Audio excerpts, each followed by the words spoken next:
This is Optimal Living Daily, episode 1547, 5 Daily Practices to Help You Create Space by Kathleen Wilson with NoSidebar.com.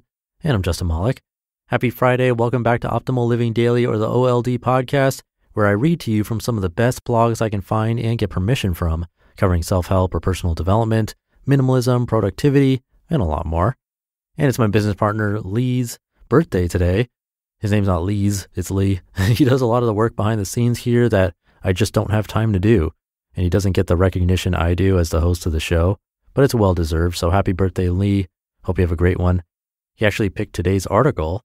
So with that, let's get right to it and start optimizing your life. 5 Daily Practices to Help You Create Space by Kathleen Wilson with NoSidebar.com. Boundaries are a necessary part of living for both relational health and the health of our own psyche and soul.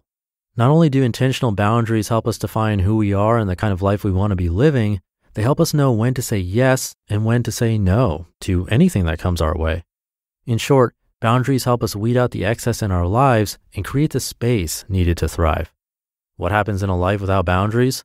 The dark side of having no boundaries can look something like this. Your priorities become skewed. Your schedule becomes overfilled. You give so much of yourself to others that you have nothing left. Your relationships suffer. You've abandoned the present moment. I know what the dark side looks like because I'm all too familiar with it. I've been there repeatedly. I've made commitments I had to flake on, letting both the other party and myself down. I've said yes to so many things that executing all of them has worn me down mentally and physically and left me feeling resentful. And I've let myself see everything at once, causing my mind to flood with too much information. When the mind floods, nothing gets the attention it deserves. It's taken me years to understand why setting boundaries for day-to-day living is a crucial part of creating space.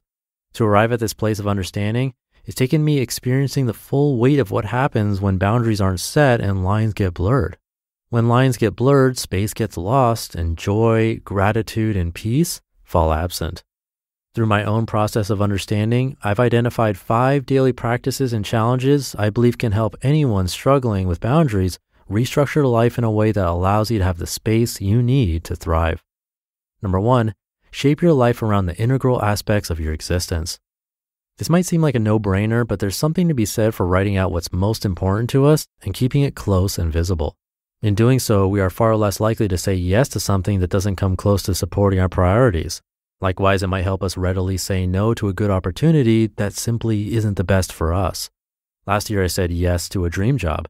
Not only would this opportunity alleviate financial strain, it helped me tap into my community deeper. Win-win, right? The downside? It demanded more of me than I could give. As a result, my relationships took a beating, as did my creativity and my physical and mental health. At the end of my days, I came home a burnt-out shell with nothing left. And so I made the decision that nothing was worth compromising these parts of my existence. I exited my position and rerouted my professional path. Challenge: if it doesn't support the integral aspects of your existence and breaks you down more than it builds you up, gently remove it from your life. Number 2, find balance, not burden, with social time. Depending on the season, I easily find myself jam-packed with social obligations or isolated and hyper-focused. Neither extreme is healthy. When I'm going from one social obligation to the next, chances are I'm feeling a sense of guilt or restlessness when I acknowledge the productive quiet time that isn't happening. Likewise, when isolated, I'm not connecting with or finding context within my community. Finding balance in social time is tricky, but it is possible. Though it might seem elementary, a simple rule is to book yourself for 1 or 2 social engagements per week.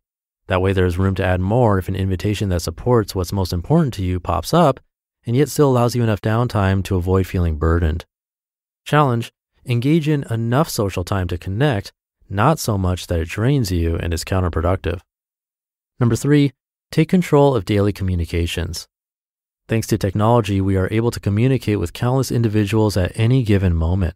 This means we can forge community nonstop from wherever, whenever. Amazing, yes? Well, yes and no. When this communication never ceases, there's a risk of us becoming wrapped up and distracted by the constant dialogue that has the power to remove us from our present, tangible universe if we let it. Stranger or family member, when someone reaches out, I respond, and I typically do so quickly. As noble as this might seem, the pressure I put on myself to drop what I'm doing to do so takes its toll on the people and the experiences that are in front of me. I've recently challenged myself to identify specific times during the day to thoughtfully respond to others and disengage from this virtual connectivity in between times. This gives me the space to retain focus and mindfulness during my daily activities rather than having outside communication interrupt. Whether it's work emails, Facebook messages, or group texts from family or friends that go back and forth all day, I'd guess many of us feel the need or pressure to chime into conversations we are asked to be part of. Challenge: eliminate the pressure to respond immediately and remain in constant dialogue. Instead, give yourself the time and space to respond thoughtfully during a designated time period. Number 4, minimize mindless distractions. Calling Netflix the enemy of mindfulness might be going a stretch too far, but you don't know you have a problem until you've tuned out of life and tuned into entire seasons of shows repeatedly. When you're not someone who usually watches TV, somehow this mindless act becomes all too easy to justify. While we as humans need an escape every now and then, there's a difference between positive escape and going to mind-numbing places over and over again. Maybe for you, it's not TV. Perhaps it's scrolling through Instagram feeds or having countless tabs open on your computer that derail your focus. Whatever it is, ask yourself if it's helping you engage or disengage. If the answer is disengage, reroute. Challenge: find whatever distracting rabbit hole you are falling down, climb out, and say enough. And number 5, take back sacred you time. I know, you might be thinking nothing is sacred anymore. I realize most of us have an abundance of responsibilities, be it long work days or caring for small humans. However, every single one of us can identify 30 minutes in a day to have sacred us time that'll leave us recharged, refocused, and empowered. Working from home, one might assume that I naturally have nonstop sacred time. The truth is, much of my day is spent going from one thing to the next if I don't mindfully stop myself.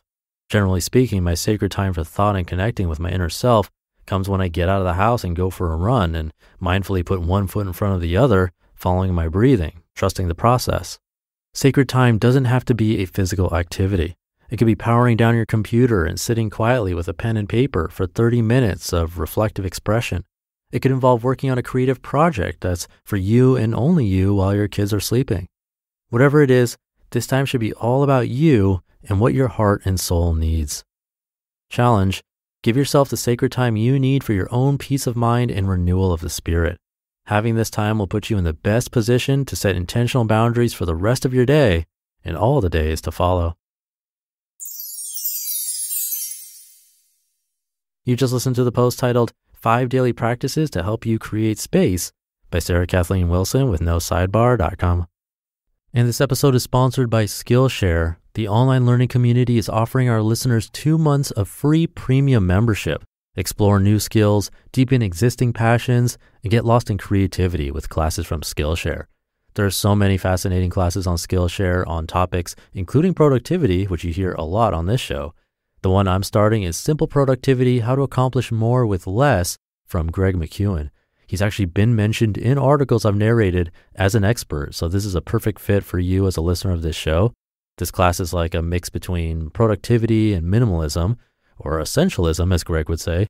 But they have a lot of amazing classes on Skillshare. They offer classes designed for real life, so you can move your creative journey forward without putting life on hold. Their short classes are a perfect fit for your busy routine. You'll create real projects and get the support of fellow creatives so you can accomplish real growth. Explore your creativity at Skillshare.com/old, where our listeners get 2 free months of premium membership. That's 2 months free at Skillshare.com/OLD. And I'll keep this ending short for today. A happy birthday to my business partner, Lee.